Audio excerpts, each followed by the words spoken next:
నాకు ఇప్పటికి ఒకటే విషయం అర్థం కాదు ఏంటంటే, అమ్మాయి తల్లిదండ్రులు ఉంటారు చూసిరా, అబ్బాయికి హైదరాబాద్లో సొంతం ఇల్లు ఉందా, సొంతం కారు ఉందా, ఎన్ని ఎకరాల పొలం ఉంది, ఎంత జీతం వస్తుందని అడుగుతారు. ఎంతసేపు నా అబ్బాయికి హైదరాబాద్లో సొంతం ఇల్లు ఉందా అని అడుగుతారు. మళ్ళీ ఇంకా విచిత్రం ఏంటంటే, ఈ అమ్మాయి తల్లిదండ్రులు ఉండేది ఒక కిరాయి ఇంట్లోనే.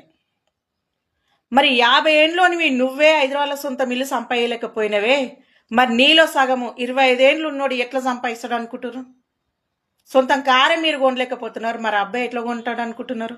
ఎకరాల పొలం మీరే సంపాదలేకపోతే, అర్ధ ఎకరం భూమి మీరు కొనలేకపోయారు, మరి వాడు ఎట్లా సంపాదిస్తాడు? ఇవన్నీ సంపాదించాలంటే వాడు బ్యాంకు కన్నమన్న వేయాలి, దొంగ అన్నయ్య ఉండాలి, కబ్జాలు చేసేటోడన్న ఒక రౌడీ షీటర్ అన్న ఉండాలి. కొంచెమైనా తెలివితోటి ఆలోచించండి.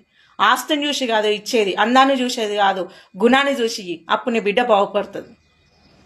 ఎంతసేపు నా అబ్బాయి ఎంత సంపాదిస్తుండే, ఏం చేస్తుండే, అదే సంపాదన ఒకటే చూస్తున్నావు. నీ బిడ్డను ఎట్లా చూసుకుంటారని మాత్రం చూడు. వాడు పెద్ద అపార్ట్మెంట్ ఉన్నా, 10 ఎకరాల భూమి ఉన్నా, 1 నెలకు ₹1,00,000 సంపాదించినా కానీ లాస్ట్కి వచ్చే వరకు అన్నమే తింటాడు. వాడు కూడా గడ్డేం తిన్నాడు. 50 ఏండ్లు నువ్వే హైదరాబాద్ ఇల్లు కొనలేకపోతున్నావు, 25 ఏండ్లు ఎట్లా కొంటాడు?